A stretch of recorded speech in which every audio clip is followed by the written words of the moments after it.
I've been saying this to Direk Onat as well na sobrang overwhelming. And I'm beyond grateful, sobrang grateful po sa kung paano tumakbo rin yung story ni Poch. And especially nung nakilala niya si Tim ng sobrang malalim niya. Well, unexpectedly kasi hindi po ako nag-expect talaga ng kung paano tatakbo yung story kasi I was doing like indie films then way back, so alam ko na yung start to finish, and then now doing serye. Yung takbo niya is no expectations lang talaga, so parang I was just going with the flow, and then now he's really my favorite character. Sobrang iningatan ko rin si Poch. And now, syempre with Zijan, yun lang, sorry, medyo under the weather lang si... Uy, alam niya. Ikaw sorry para sa kanya. Hindi, masama na talaga yung pakiramdam niya, I'm sorry. Pero kasama namin siya kahapon. Pero I'm sure kung may message mang sasabihin po si Zijan sa inyo, which is thank you. Thank you po sa pag-aakap sa mga characters namin. And yun, proud kami na napakita rin namin yung love na may ilalabas pa ng love yung isa't isa na unexpectedly. Actually ako, Miss Keniel, hindi ako pala message sa mga director, pero talagang kinukulit ko sa Direk Onat. Sabi ko, Direk Onat, ano yun? Ang galing kasi ng ipaghimay ng Direk Onat sa character. Andun! Nakadesign talaga yun ng mga writers from the very beginning. Umpisa pa lang, and even when the material was pitched to them, yun talaga yung pumuntahan ng character. So it's not a whim na biglang baguhin natin. Nakalatag. Kaya very deliberate din yung mga choices namin in how to portray each and every character sa umpisa. At every time we have to make them do something wicked or naughty, inaingatan namin na mapangalagaan yung mga characters. May pupuntahan pa eh. More than just characters in this murder mystery, they also have their own love angles na kailangang protektan. So we are very careful. Plus, of course, since yung story ng Tim and Poch is a very sensitive topic, di ba? It's about the awakening of a boy who didn't know that he was actually bisexual, and the first time he feels something for a person of the same sex. So we are very careful to tell that story very, very responsibly. Napakalinis, napaka-disoriented. Kasi si Direk Onat ang talagang nagagaling. Direk Onat talagang galing-galing sa galing. Ni Zijan. And ito nga, si Angeli, kinausap ko eh. Sa totoo, ang ginawa kay Angeli, nung makaka-eksena ko si Angeli, sinusundo ko siya at hinahatid ko siya sa bahay. Tapos, syempre, nung close na talaga kami, nung mag-i-eksena na kami, sinabi ko talaga sa kanya, hoy, huwag mo masyadong gagalingan ha. Kasi, pagka si Angeli ka-eksena, parang kahit ako, kahit medyo tumanda na ako dito sa trabaho na to, parang, syempre, pagka kapwa mo magaling, kinakabahan ka di ba? Kaya ang ginawa ko doon, so kinausap ko siya, sabi ko, masyadong gagalingan, lalayan mo rin ako ha. Acting coach yan ha? Oo nga.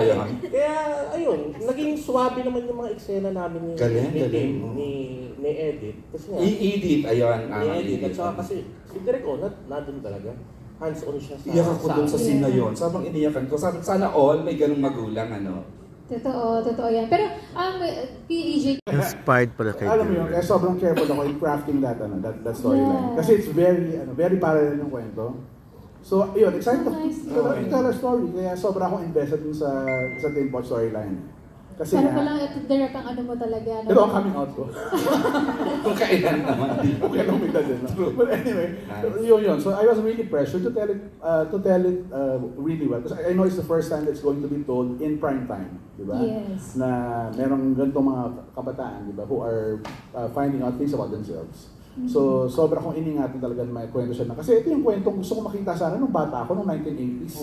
Na hindi ko napanood, di ba? Yes. Kung napanood ko nung 1980s, things would have been so much more easier for me growing up.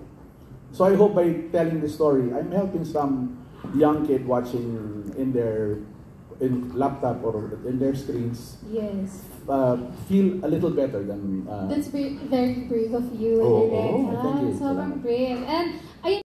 Diba, Miss Angeli? Ayun. Hirap na hirap po. Wow! Sa totoo lang. Hindi kasi, ang hirap sabihin. Hindi kasi bilang, syempre, isa sa, yung gusto namin ma-achieve is truth in a scene. And yung truth ng character comes a lot from your personal truth. At hindi ko truth yun. Yung sabihin in that way sa isang bata na hinahanap ang sarili, kung sino ba siya. Yung hirap, si Direk talaga yung, I mean, Direk held my hand din na parang, paano ba to? Kasi ayoko talaga sabihin. Sa totoo lang, ayoko sabihin tong line na to. Yung ganon. But I had to find that truth within me. Hindi ko naman sinasabing nandun din siya sa akin, pero nag-isip lang ako ng bakit ko ba gagawin to sa isang bata na hinahanap ang sarili? Bakit? Ang hirap nga Ang pala. hirap. Oo. Kaya ang ending, ganun tuloy lumabas. Ganun. Ano ba kaya? Oh, it was good. Yung ganun. But it was so, it came from, I will say as much na, it still came from a place of love. Meron po kasi ako naalala, I swear, nangyari to sa akin. Inaayusan po ako for a play. Tapos, may nagtanong po sa akin, anong gagawin mo pag yung anak mo, nag-iisa lang yan, di ba, lalaki? Anong gagawin mo pag bakla siya paglaki? Tapos sinabi ko talaga na, syempre kung saan siya masaya. Tapos yung nag-aayos sa akin, direct, binatukan ako ng pagkalakas-lakas, tapos galit siya. Akala ko joke. Binatukan ako ng pagkalakas, sabi mo, huwag mo sasabihin yan. Babae ito lalaki, napaka-homophobic naman. Hindi, totoo to. Sabi niya, wag mong i-wish na maging bakla yung anak mo kasi napakahirap po para sa amin. Okay. Tapos sabi ko, yung bata pa ako, sorry po. Ilang taon na mo? Pero hindi ko talaga, surprisingly, hindi po siya ganun katanda sa akin. Kaya ako nagulat. Pero natandaan ko yun, nasabi ko, how hard must it have been for him growing up? Ano kaya yung iniisip ng magulang niya para ganito yung maging effect sa kanya, yung struggle. So naintindihan ko po nung sinabi niyo yun sa akin direct na ano kaya yung thought process ng isang magulang na iniisip niya na tama yung ginagawa niya, na sabihin sa bata na huwag kang maging bakla, anak.